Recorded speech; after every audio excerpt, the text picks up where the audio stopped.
엠마오 요리문답 함께 보고 있습니다. 오늘이 4문을 볼 차례인데, 자, 그동안 했던 것들 좀 복습할 필요가 있겠지? 자, 이제는 좀 많이 복습하다 보니까 빈칸에 대한 정답 금방금방 나올 수 있겠다. 자, 1문. 인간의 가장 큰 땡땡은 무엇인가요? 인간의 가장 큰, 그렇지, 슬픔은 무엇인가요? 이것을 간절히 바라지만, 무엇을? 행복을 간절히 바라지만 결코 이룰 수 없던 것입니다. 그래서 우리가 행복의 공식 세 가지를 배웠어. 자, 사람을 행복하게 만드는 세 가지 공식. 무엇이지? 첫 번째, 소유. 두 번째, 꿈. 그치? 세 번째가 사랑. 그치? 그리고 80억 인구는 이것 때문에 행복하게 되어 있어. 이건 사람의 승리야.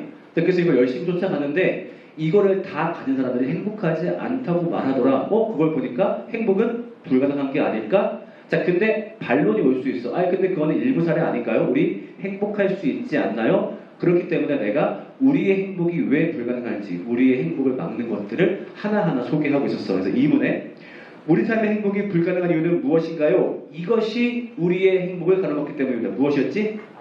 악함이지. 그 중에서도 어떤 악함?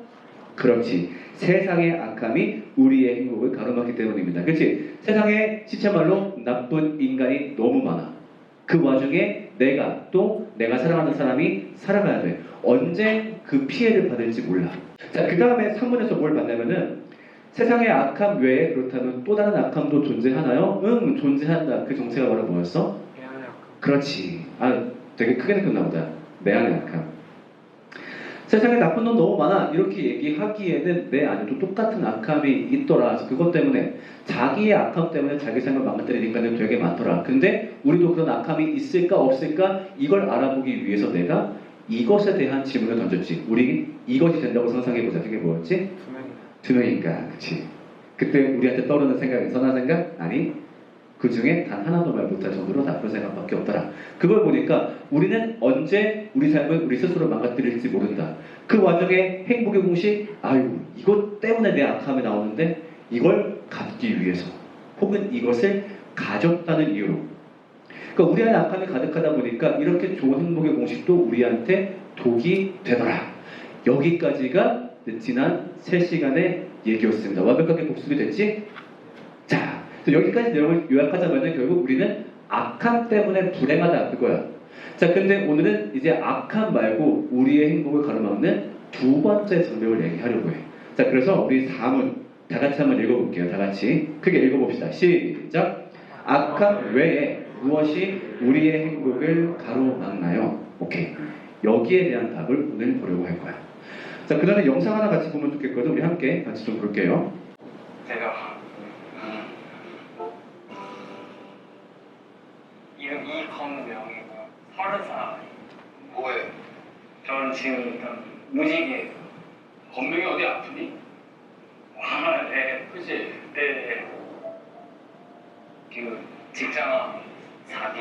아이고. 직장 사기. 아이고, 네. 사기야? 네. 18년 12월쯤에 제가 너무 아파가지고 병원 갔더니 그 내시경을 하지 못했어요. 입구에서부터 이제 너무 막혀가지고 대학병원 가서 이제 제대로 검사 받아봐야겠다고 검사 받았더니 이제 장에 막혀있고 이제 간에 퍼져있고 이제 폐에 퍼져있고 이제 뼈에도 이렇게 퍼져있다고 이렇게 해서 폐장 제거 수술 받고 나서 이제 이 항암 치료 계속 받고 있어요. 항암 치료 약도 한 3번을 바꿨어요. 바꿨는데도 이번 약도 안 들어서 다음 약도 있긴 한데 어차피 그거 써봤자 별 효과가 없을 것 같다고. 그래서 혹시나 해서 선생님한테 물어봤어요. 제가 혹시 선생님 그럼 제가 그럼 얼마나 살 수 있을까요? 그랬더니 선생님 말씀하시는 건 한 3개월 정도라고 하시더라고요. 내가 더 잘 버티면 더 길게 할 수도 있겠지만 어찌됐든 이제 준비를 해야 될 것 같다고. 원래 건명이 버킷리스트 중에 하나가 이승훈 보는 거였어? 네. 진짜? 아이고야. 제가 다행이다. 그래서 서장 씨도 너무 좋은데 제가 이승훈 씨 그래. 제가 이렇게 묻고 싶을 때 그 이승훈 레전드함 이렇게 나와요.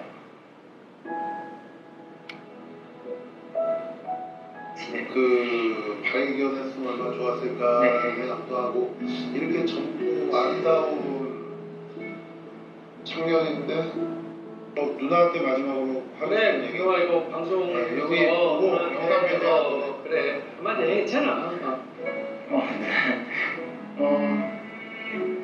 누나 많이 사랑하고 같이 눈을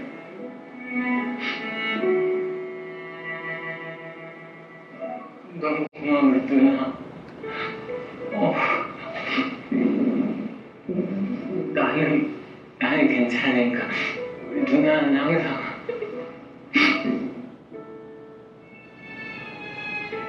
나처럼 아프고 이렇게 고생하지 않고 누나 인생이 항상 행복하고 좋은 누나 좀 찾았으면 좋겠다. 항상 고맙고 사랑해 누나.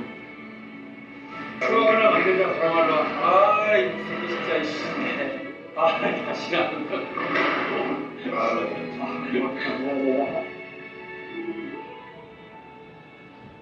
그렇지. TV 프로그램에 나왔던 상담자의 이야기인데 아까 의사 선생님이 이제 3개월 남았다라고 얘기했잖아. 근데 여기 나오신 이 언명이 분이 녹화 끝나고 이제 한 달 후에 세상을 뜨게 되었어.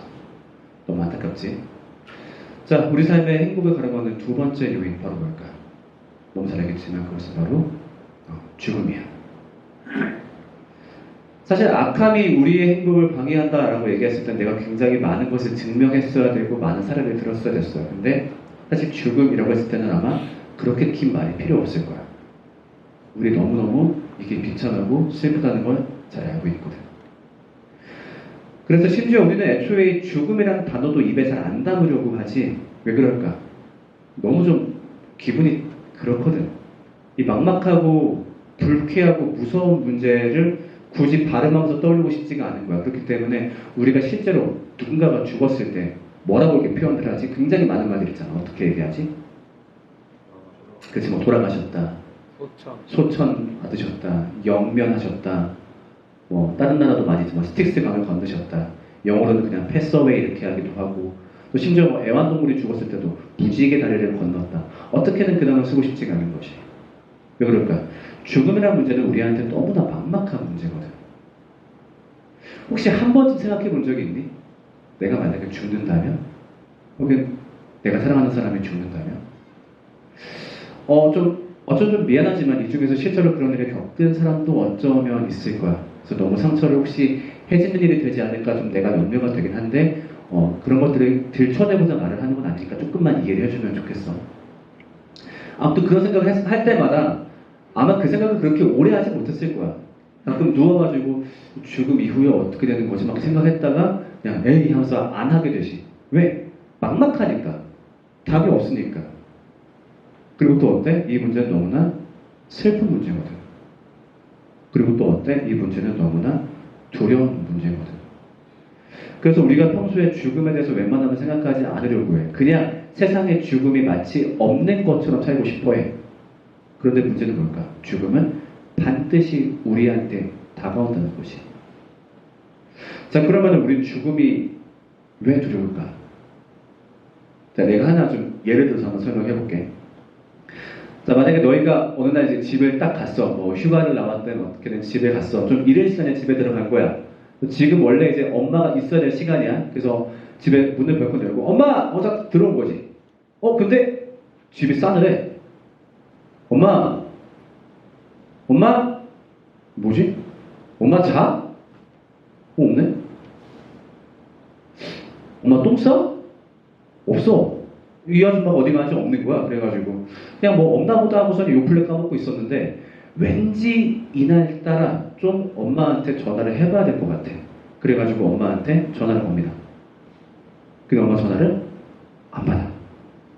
불안해. 한 번 더 걸어봐. 또 안 받아. 끝까지 기다려봤는데 안 받아. 근데 역시 오늘따라 왠지 엄마한테 꼭 전화를 해야 될 것 같아. 그래가지고 세 번째 전화를 겁니다. 또르르르 또르르르. 한참 후에 드디어 엄마가 받은 거야. 여보세요? 안도가 되기도 하고 동시에 미묘하게 빡침이 올라와. 엄마 어디야? 나 집에 왔는데 왜 없어? 어디 간 거야? 나 걱정했잖아. 막 짜증내니까 엄마가 뭐라고 해? 아들 미안해. 엄마 지금 잠깐 이제 큰 병원 잠깐만 왔어. 큰 병원은 왜? 아니 뭐 저기 옛날에 엄마 그 얘기했잖아. 저기 가슴 아래 이렇게 뭐가 만져진다고. 그래서 동네 병원 갔더니 큰 병원 가서 조직 검사 한번 받아보래. 그래가지고 오늘 온 거야. 아니 별거 아니겠지. 집에 김치찌개 있으니까 그거 먹고 있어. 또 이렇게 전화가 끊긴다면 그때부터 여러분들은 어떤 기분이 될까요? 굉장히 불쾌하고 굉장히 찝찝하고 무서운 기분이 들 거야. 첫 번째로 내 삶에 없는 줄 알았던 죽음이 나한테 고개 돌릴 사건이기도 하지만 그 결과물로 이것이 발생하면 너무 힘드니까. 무엇? 이별. 우리는 이별 때문에 죽음이 너무너무 무서운 것 같아. 이거 상상했을 때. 자, 우리가 행복의 공식을 이렇게 얘기했어. 소유, 꿈, 사랑. 이 세 가지가 다 우리한테 행복을 주는 게 맞지만 이 중에서도 가장 큰 행복을 주는 거는 이거인 것 같아. 좀 사람마다 생각 다를 수 있겠지만 뭔 것 같아? 너희가 봤을 때? 소유, 돈이 최고야? 내가 봤을 때 이 세 가지 중에서 나는 사랑인 것 같아. 사람은 여기서 되게 궁극적인 행복을 느끼는 것 같아. 그러니까 예를 들면 돈 많이 벌었어. 꿈 다 이뤘어. 그런데 집안 막 가족관계 개판 나 있어. 막 집만 오면 서로 싸우고 죽이네 살리네 막 하고 그러면 그 사람이 그렇게 행복하다 느끼지 못할 거야. 반면에 아무것도 없어도 서로 사랑하는 뭔가 부부를 만나거나 서로 사랑하는 모습을 보면은 우리가 괜히 행복감을 느껴요. 왜냐면은 사람은 사랑에서 제일 큰 행복감을 얻거든. 근데 죽음이란 건 뭐야? 이 사랑의 대상을 한 번에 그냥 지워버리는 거야. 우리가 가장 큰 행복을 얻는 곳이다 보니까 이것이 없어졌을 때, 이것이 사라졌을 때 우리가 느끼는 고통은 정말로 너무너무너무 크지. 자, 근데 이때 우리가 그 어떤 소유, 꿈, 사랑을 가지고 있다라고 하더라도 아마 어떤 의미도 지니지 못할 거야. 이 죽음의 이별, 그 슬픔 앞에서는 이런 것들이 나에게 위로 아마 전혀 안 될 거야. 난 특히 어떤 소유도 꿈도 사랑도 이 이별의 아픔을 가로막지 못한다라는 거를 내가 좀 강하게 봤을 때가 언제였냐면은 아마 너희가 그때가 초등학생? 2009년 10년에 이르니까 그때가 무슨 일이 있었냐면은 지금처럼 팬데믹이 또 있었을 때야. 지금이야 코로나지만 그때는 어떤 거였을까? 혹시 알고 있니? 2009년 10년에? 아? 메르스 아니야? 맞아 몇 명 얘기했었는데 신종플루 맞아. 그때가 아마 너희들이 초등학생일 거야. 그때 난 이제 대학생이었었는데 근데 그때는 지금처럼 막 엄청 심각한 분위기는 아니었어. 그냥 좀 조심 좀 하자 이런 분위기였고 마스크도 그냥 끼면 좋고 끼면 매너 있는 사람이 정도. 왜냐면은 치사율이 높지 않았거든. 그러니까 그것 때문에 죽는 사람이 막 그렇게 많지는 않았었어.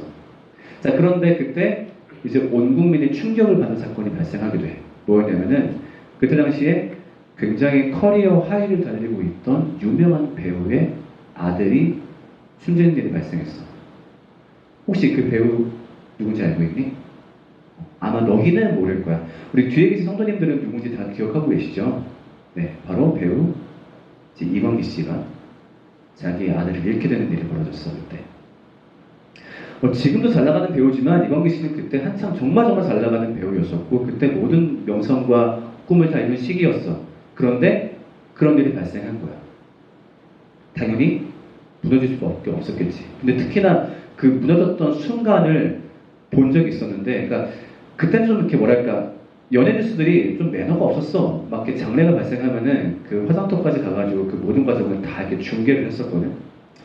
그때 무슨 장면이 나왔었냐면은 이제 이광기 씨가 자기 아이를 이제 화장터에서 태우고 나올 때 납골함을 들고 오는 이제 그 장면을 TV로 이제 송출을 한 거야. 혹시 너희가 화장터 가본 사람 있는지 모르겠지만 혹시 납골함 본 적 있니? 보통 납골함을 뭐로 만들지? 보통 이제 그런 이제 돌 같은 걸로 만들지. 그렇다 보니까 돌을 만지면은 이게 온도가 어때? 굉장히 차갑지. 이광기 씨가 그때 어떻게 쓰냐면은 그 돌로 된 자기 아들이 담긴 그 유골함을 딱 안고서 뭐라고 이제 외쳤냐면은 우리의 추워, 우리의 추워, 아빠가 안아줄게. 그래서 그러면서 그 자리에서 쓰러지는 거야, 이걸 아는 채로. 그 장면이 지금도 잊혀지지가 않아.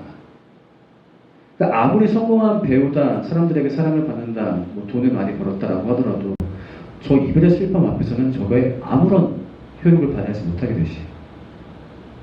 그러니까 우리가 지금의 삶이 아무리 행복하다, 멀쩡하다, 좋다라고 하더라도 만약에 이런 일이 발생한다면 우리 진짜 견디기 너무 힘들 거야. 너희 마음속에 사랑하는 사람이라 했을 때 아마 떠오르는 사람 한 명쯤 있을 거야. 절대 죽음으로 이별하고 싶지 않은 사람이라 했을 때 역시 떠오르는 사람이 있을 거야. 자, 그런데 미안해. 너무 기분 나쁜 얘기 하나만 딱 해줄게. 우리는 사랑하는 사람과 반드시 죽음으로 헤어지게 되어 있어. 그게 그 사람의 죽음이 되었든 나의 죽음이 되어 있든. 근데 우리는 그 앞에서 아무런 대비도 할 수가 없어. 이게 참 미치겠는 것 같아. 그러니까 그런 일이 발생한다면 사람이 무너질 수밖에 없어. 어떤 행복이든 사라질 수밖에 없어. 왜? 사랑이 우리한테 주는 행복감이 너무너무 크거든. 근데 그 사랑이 강제로 뜯겨버린 상황인 거야. 너무너무나 끔찍한 방법으로. 다시는 보지 못할 방법으로. 이게 사람의 행복이 놓인 현실이라는 거지. 언제 떨어질지 모르는 행복. 그렇게 이별도 두려운데 뭐도 있어? 나한테 다가오는 죽음도 있어. 그 죽음이 언제 어떤 방법으로 다가올지 몰라. 우리 아까 영상 같이 봤었지. 나이 30살의 남자. 직장암 사기. 와, 이게 누구한테 어떻게 다가올지 모르는 거야. 내가 정말 미치겠었을 때가 언제였냐면은 우리 노을이가 아파가지고 병원에 갔었는데 입원했었는데 바로 옆병동이 어디였냐면은 의정부 성모병원에서 소아암병동이 있는 거야. 소아암병동. 거기는 암에 걸린 어린이들만 있는 곳이야. 막 있는지 몰랐어. 근데 노을이 이렇게 돌보고 있다가 길을 잘못 들어가지고 그 복도를 지나가게 된 거야. 딱 써있어. 소아암병동. 심장이 터질 것 같아. 그 글씨를 본 순간. 이게 말이 되나? 이게 세상이야, 이게? 아니, 얘들이 뭐 산지 얼마나 됐다고. 애들이 링거를 꽂고 다니는데 너무 능숙하게 이렇게 자기 링거를 꽂고서 이렇게 다니는 거야. 이걸 너무너무 잘 다뤄. 그게 너무너무 슬픈 거야. 그 다음에 더 어린 애기들 봤었거든? 이게 너무 어린 애기들은 링거를 여기에 꽂지 못해. 혈관이 안 나와가지고. 어디에 꽂냐면은 손등에 꽂거나 그릇도 안 나오면 발등에 꽂고 발등도 안 나오면은 정수리에 꽂아. 링거를 이렇게 주입을 해. 그 모습을 보고 있으면 돌아버릴 것 같아. 이게 세상이라고? 근데 그게 세상이에요. 죽음이라는 거는 눈도 없고 코도 없고 귀도 없어. 그게 어떤 사람인지, 이 사람이 어떤 계획을 갖고 있었는지, 어떤 사랑을 품고 있었는지, 어떤 관계가 있었고 어떤 꿈이 있는지 전혀 궁금해하지 않아. 그냥 한 번에 사라지고 게임이 끝나는 거야. 그냥 그렇게 하나의 우주가 너무너무 쉽게 사라져. 이게 죽음이야. 그게 만약에 나한테 온다면 우리는 그래서 죽음을 떠올리고 싶지 않아. 아직 너무너무 끔찍하니까. 모든 것이 소멸하니까. 그래서 결론 내고 싶어. 우리가 행복할 수 있다고? 아니, 난 절대 안 생각해. 죽음 때문에 불가능해. 죽음이 세상에 있는 이상 우리가 행복을 잠깐은 쌓을 수 있겠지만은 이 쌓아놨던 행복보다 더 큰 크기의 고통이 우리한테 언젠가 다가와. 근데 그 어떤 방법으로도 그 죽음을 막을 방법이 없어. 누군가는 그렇게 얘기해. 죽음이 아름답대. 뭐 끝이 있으니까 아름답고 그 시간이 소중한 것이고, 그래, 이론적으로 그렇다고는 알겠는데 과연 자신의 죽음 앞에서, 사랑하는 사람의 죽음 앞에서 그렇게 말을 할 수 있을까? 죽음이 아름답다? 아니, 내가 경험했던 죽음은 너무너무 더럽고 추악하고 짜증나고 가슴 아팠어. 우리는 이 죽음 때문에 행복할 수 없어. 근데 우리는 여기에 대해서 아무것도 할 수 없다는 거지. 그래서 4번 같이 한번 그 답을 볼게. 4번. 악함 외에 우리의 행복을 막는 것이 있나요? 자, 4답을 같이 한번 읽어보겠습니다. 시작. 죽음입니다. 사랑하는 사람과의 이별 그리고 소멸의 공포는 우리의 행복을 가로막습니다. 이게 현실이야. 성경을 보더라도 우리가 처한 현실을 굉장히 정확하게 얘기해주고 있어. 아주 싸늘한 문체로. 자, 좀 길기 때문에 내가 한번 읽어볼게. 사람에게 닥치는 운명이나 짐승에게 닥치는 운명이 같다. 같은 운명이 둘 다 기다리고 있다. 하나가 죽듯이 다른 하나도 죽는다. 둘 다 숨을 쉬지 않고는 못 사니 사람이라고 해서 짐승보다 나을 것이 무엇이냐. 모든 것이 헛되다. 전도서의 구절이야. 자꾸 부정적인 얘기를 해서 미안해. 그래서 뭔가 이제 좀 있으면 왜 이렇게 부정적인 얘기를 했는지 밝힐 때가 올 텐데, 일단 오늘까지는 조금 더 딥하게 들어가 볼게. 우리의 현실을 바라봐야지만 복음을 알 수 있으니까. 자, 그래서 마지막으로 영상 하나만 더 볼게.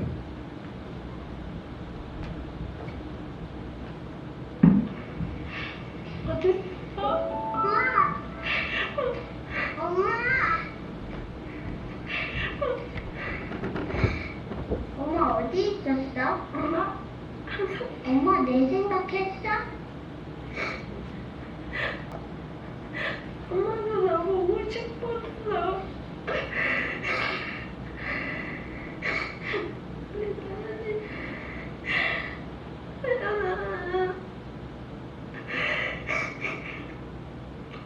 나는 잘 있었어?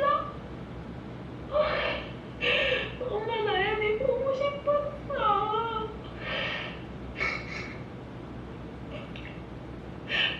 됐다. 나연이 잘 있지?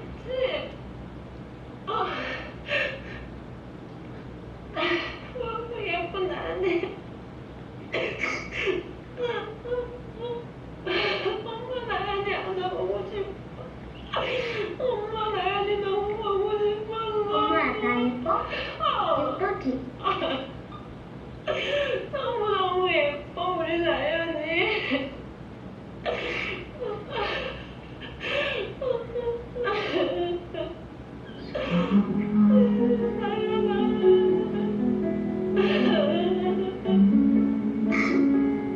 엄마 만져보자.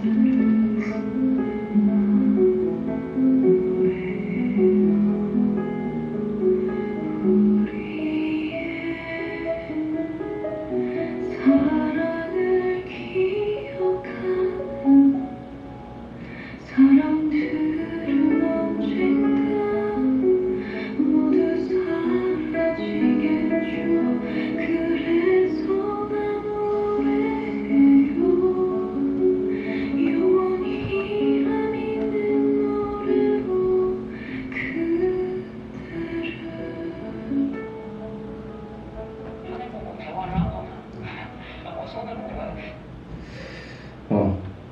무거운 얘기를 해서 미안해. 불쾌한 얘기를 해서 미안해. 근데 우리가 이 땅에 행복이 없음을, 이 땅에 희망이 없음을 명확하게 바라보지 않으면 우리의 복음 안에도 암몬이, 사탄이 틈탈 수가 있어.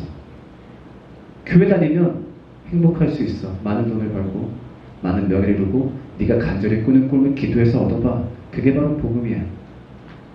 아니야. 너희를 행복하게 하지 못할 것으로 그 복음을 교묘하게 돌리는 거기에 당할 수가 있어. 그래서 우리가 확실히 깨달아야 돼. 우리 삶에 행복이 불가능하다는 걸. 그래서 굉장히 미안하지만 현실적인 이야기들을 많이 하고 싶었어. 그래서 오늘까지만 좀 마음을 좀 깊게 좀 깔아앉혀보자고. 옆 사람과 이런 대화를 나눠보겠습니다. 첫 번째, 죽음으로 행복이 망가진 사람을 알고 있는지. 할 수 있다면 본인 사례도 괜찮고, 만약에 아프다고 한다면 들었던 사례, 남의 사례 다 괜찮습니다. 두 번째, 죽음으로 떠나보내고 싶지 않은 사람이 있는지, 그렇다면 누구인지. 마지막 세 번째, 내가 죽는다고 했을 때, 나의 죽음을 떠올릴 때 무엇이 가장 두려운지. 여기에 대해서 옆 사람하고 우리 한 2분 동안만 짧게 얘기해 보겠습니다. 나눕시다.